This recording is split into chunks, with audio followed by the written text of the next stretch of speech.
Hello student, आज हम पढ़ेंगे GST with related to general entry. मतलब आज हम वो टॉपिक पढ़ेंगे जो जीएसटी का होगा, जो जनरल एंट्री में कंपलसरी है, जिसमें जनरल एंट्री में जीएसटी आता है। उन सभी टॉपिक को आज हम कवर करेंगे विथ जनरल एंट्री के साथ। तो सबसे पहले हम जीएसटी के बारे में समझते हैं कि एक्चुअल में जीएसटी है क्या। तो देखिए, यहाँ पर जीएसटी को डिफाइन किया गया है। GST is a single tax. GST एक सिंगल टैक्स है that is charge on the sale of goods and service, जो कि गुड्स या सर्विस के सेल पर चार्ज किया जाता है। अगर किसी प्रकार का गुड्स या सर्विस अगर सेल किया जा रहा है, बेचा जा रहा है, तो उसके साथ जीएसटी को चार्ज किया जाता है, मतलब उसके साथ जीएसटी को पेमेंट करना होता है। नेक्स्ट है, it replace many old tax like VAT, service tax, excise duty etcetera.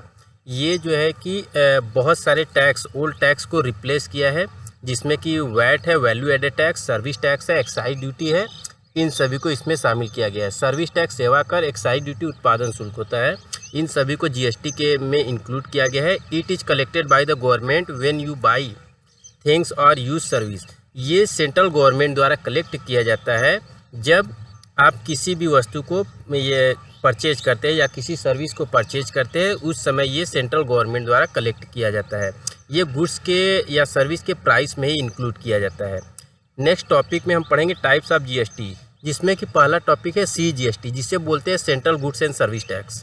तो सीजीएसटी जो है central goods and service tax है। ये केंद्रीय सरकार का वस्तु एवं सेवा कर है, जिससे कि यहाँ पर मेंशन किया गया है it applicable when you by A product. ये तब लागू होता है जब आप एक प्रोडक्ट को बाई करते हैं और service within the same state. एक ही स्टेट में अगर आप किसी प्रोडक्ट या सर्विस को बाई करते हैं, खरीदते हैं, तब आपको सीजीएसटी देना पड़ता है, जिसका पेमेंट होता है सेंट्रल गवर्नमेंट को। नेक्स्ट है एसजीएसटी, जिसे बोलते हैं state goods and service tax, जिसमें होता है कि ये जो टैक्स है वो राज्य सरकार को पे किया जाता है, लेकिन गवर्नमेंट, सेंट्रल गवर्नमेंट ही कलेक्ट करती है, और उसका जो सेटलमेंट है वो बाद में स्टेट गवर्नमेंट को किया जाता है, पेमेंट स्टेट गवर्नमेंट को कर दिया जाता है। तो यहाँ पर एसजीएसटी है, state goods and service tax. It applicable when you buy a product और service within the same state. मतलब ये भी तब अप्लीकेबल किया जाता है जब आप प्रोडक्ट को या सर्विस को बाई करते हैं सेम स्टेट, मतलब एक ही स्टेट में अगर प्रोडक्ट को बाई करते हैं, तो उस समय ये एसजीएसटी भी लागू होता है। मीन्स कि सीजीएसटी और एसजीएसटी एक साथ चार्ज किया जाता है। सपोज कर लीजिए कि आपका जीएसटी अगर 18% है, तो उसमें 9% सीजीएसटी होगा और 9% एसजीएसटी होगा।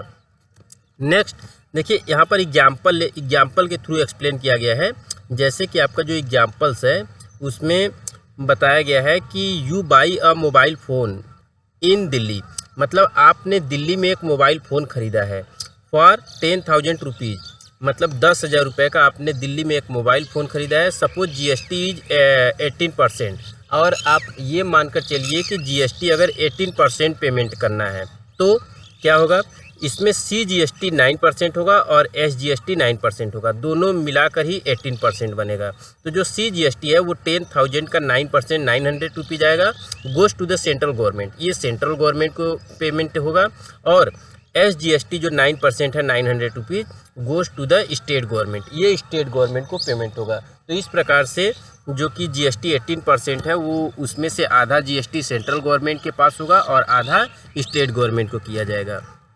नेक्स्ट टॉपिक में इसमें है, नेक्स्ट टॉपिक आगे है आईजीएसटी। आईजीएसटी को बोला जाता है integrated goods and service tax. Integrated मतलब ये जो है कि एक स्टेट से दूसरे स्टेट में जब गुड्स या सर्विस को सप्लाई किया जाता है, उस ड्यूरेशन में आईजीएसटी चार्ज किया जाता है।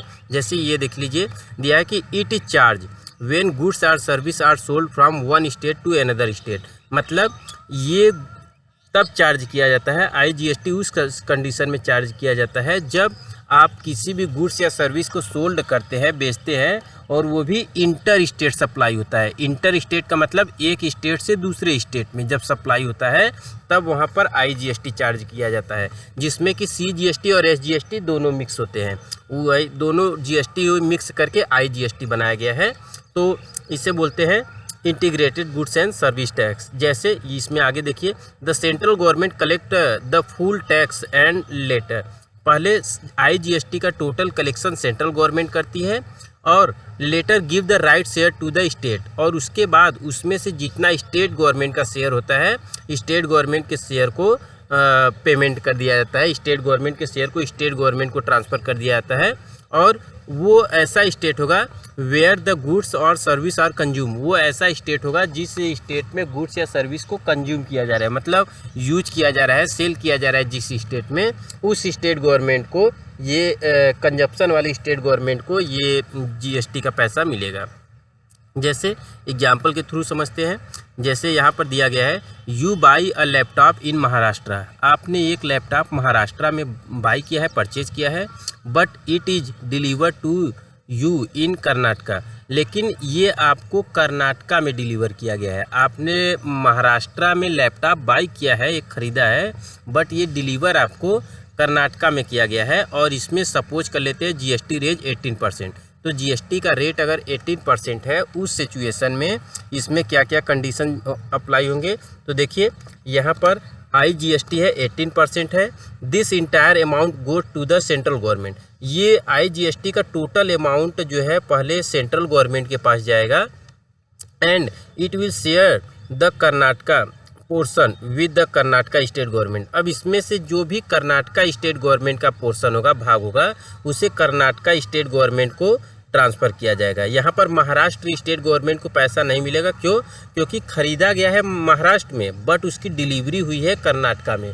तो जहाँ पर कंजम्पशन होता है, यूज होता है गुड्स का, वहाँ उस गवर्नमेंट को ये पैसा मिलता है। तो यहाँ पर इस वजह से ये कर्नाटका स्टेट गवर्नमेंट को पैसा मिल रहा है।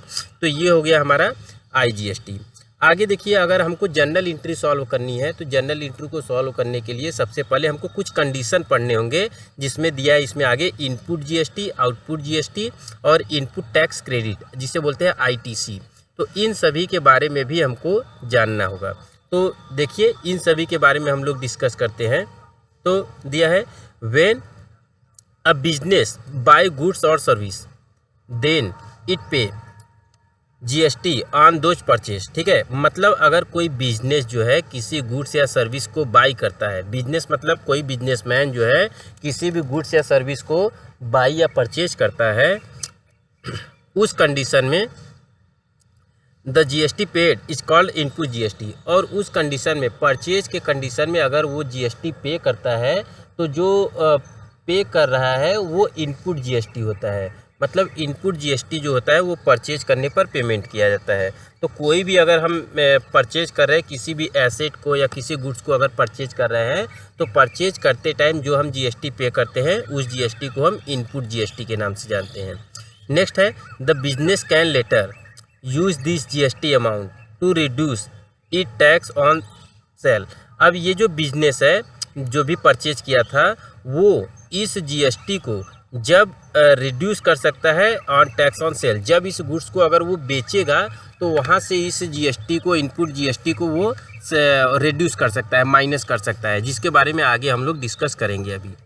तो ये हो गया हमारा इनपुट GST, जो कि परचेज के टाइम पेमेंट करना पड़ता है। परचेज के टाइम जो हम GST पे करते हैं, किसी चीज़ को हम खरीदते हैं तो उस टाइम जो GST पे करते हैं उसको हम बोलते हैं इनपुट GST।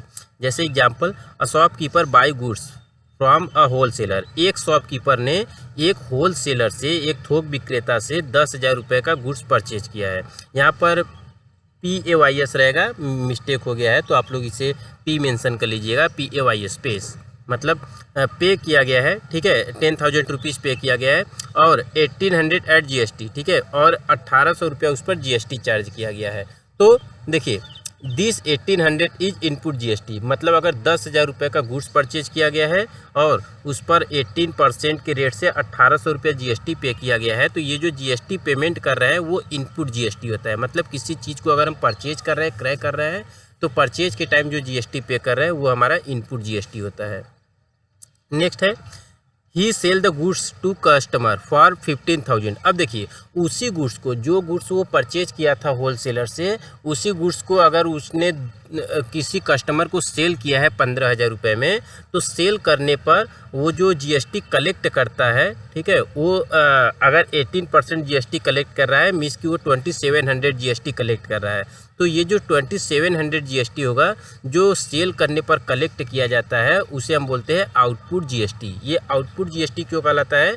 क्योंकि विक्रेता जब गुड्स को सोल्ड करता है तो वो कस्टमर से जीएसटी कलेक्ट करता है, लेकिन ये जो कलेक्ट किया गया जीएसटी होता है उसे वो गवर्नमेंट को पेमेंट करता है, तो इसलिए इसे आउटपुट बोलते हैं, क्योंकि उसे पेमेंट करना होता है गवर्नमेंट को। तो इसलिए हम आउटपुट जीएसटी के नाम से जानते हैं, जो जीएसटी पेमेंट किया जाता है।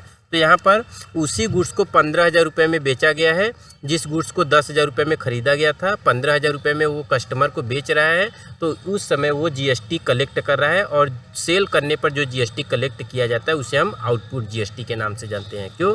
क्योंकि इस जीएसटी का पेमेंट करना होता है। अब आगे देखिए इसमें क्या होगा। फिर now he can deduct the 1800 input tax GST from the 2700 output GST. अब देखिए उसने एक ही गुड्स को पहले परचेज किया था 10,000 रुपये में, और परचेज करते टाइम वो 1,800 रुपये जीएसटी पे किया था, जिसे हम इनपुट जीएसटी बोलते हैं। और उसी गुड्स को वो दोबारा बेच रहा है किसी कस्टमर को 15,000 रुपये में, और वहाँ से जीएसटी कलेक्ट कर रहा है 2,700 रुपये आउटपुट जीएसटी। तो आउटपुट जीएसटी जो होता है वो गवर्नमेंट को पेमेंट करना होता है। तो अगर शॉपकीपर गवर्नमेंट को पेमेंट करेगा 2,700 रुपये, तो उसी गुड्स पर जो वो पहले 1,800 रुपये पेमेंट कर चुका था उस पेमेंट को वो माइनस कर देगा। मतलब नेट पेमेंट, नेट एक्सेस जितना अमाउंट बचेगा वही अमाउंट वो पे करेगा। तो जैसे यहाँ पर देख लीजिए output GST minus input GST, तो 2,700 में से 1,800 माइनस कर देंगे, जो 900 रुपीज़ बैलेंस है बस वही अमाउंट वो जीएसटी के रूप में गवर्नमेंट को पे करेगा। तो देखिए यहाँ पर लिखा गया है फाइनली 900 फाइनली पे टू द गवर्नमेंट, मतलब 900 रुपये ही फाइनली वो गवर्नमेंट को पे करेगा जीएसटी के रूप में। अब इस सिस्टम को हम क्या बोलते हैं? ये जो सेटलमेंट अभी हुआ था 27,000 माइनस 18,000 इक्वल टू 900 और 900 पेमेंट करना है, this system is called input tax credit. इस सिस्टम को हम इनपुट टैक्स क्रेडिट के नाम से जानते हैं, जिसे बोलते हैं आईटीसी, इनपुट टैक्स क्रेडिट के नाम से जानते हैं। It prevent double taxation. ये इनपुट टैक्स क्रेडिट का यूज इसलिए किया जाता है ताकि डबल टैक्सेशन से बचा जा सके। डबल टैक्सेशन का मतलब है कि एक ही वस्तु पर 2 बार टैक्स न लग पाए, इसलिए उससे बचने के लिए ये इनपुट टैक्स क्रेडिट का यूज किया जाता है, जिसे हम बोलते हैं प्रिवेंट डबल टैक्सेशन, मतलब डबल टैक्सेशन से रोकना, बचना। ठीक है, आगे देखिए इसमें कुछ नोट्स दिया गया है। नोट्स क्या है कि नोट्स में पहला पॉइंट दिया गया है for asset purchase charge input CGST and input SGST। मतलब अगर कोई एसेट परचेज किया जा रहा है, कोई संपत्ति क्रय किया जा रहा है, तो उस सिचुएशन में जो जीएसटी हम पे करते हैं वो इनपुट CGST होता है और इनपुट SGST होता है। मींस कि एसेट के परचेज करते टाइम जो जीएसटी हम पेमेंट कर रहे हैं वो इनपुट CGST और इनपुट SGST होता है। और सेकेंड है फॉर एक्सपेंसेस चार्जेज। ठीक है, input CGST and input SGST। अगर किसी प्रकार का कोई एक्सपेंस कर रहा है, जैसे कि रेंट पे कर रहे हैं, कमीशन पे कर रहे हैं, सैलरी पर नहीं, ठीक है, रेंट है, कमीशन है, एडवर्टीजमेंट है या बैड डेप्स है, तो इस प्रकार का कोई भी अगर एक्सपेंस हो रहा है, ठीक है, सैलरी और वेजेज को छोड़कर, क्योंकि सैलरी और वेजेज पर जीएसटी नहीं लगता है, तो अदर एक्सपेंस जो भी किए जा रहे हैं तो उस एक्सपेंस पर भी CGST और SGST जो कि इनपुट के रूप में लगेगा। तो अगर किसी प्रकार का हम कोई एक्सपेंस कर रहे हैं तो उस पर भी इनपुट GST चार्ज होता है, जो कि इनपुट CGST के रूप में होगा और इनपुट SGST के रूप में होगा। थर्ड है for income charge output CGST and output SGST। अगर किसी प्रकार का कोई इनकम हो रहा है, जैसे कहीं से कमीशन रिसीव हो जाए या फिर रेंट रिसीव हो जाए, ये डिविडेंड रिसीव हो जाए, तो इन सभी सिचुएशन में जो जीएसटी कलेक्ट करते हैं वो होता है आउटपुट जीएसटी। तो उनको आउटपुट CGST और आउटपुट SGST के नाम से जानते हैं, जो इनकम पर हम कलेक्ट करते हैं। तो इस प्रकार से ये जीएसटी का टोटल कंडीशंस हो गया, जो कि जनरल एंट्री में हमको फॉलो करना होगा। अगर देखिए इससे रिलेटिव जनरल एंट्री जो है हम नेक्स्ट वीडियो में लाएंगे। वीडियो अगर पसंद आया हो तो लाइक कीजिए और चैनल को सब्सक्राइब कीजिए, और नेक्स्ट वीडियो आगे आएगा उसे देखते रहिए, और किसी प्रकार का अगर कोई डाउट हो तो कमेंट कर सकते हैं। Thank you.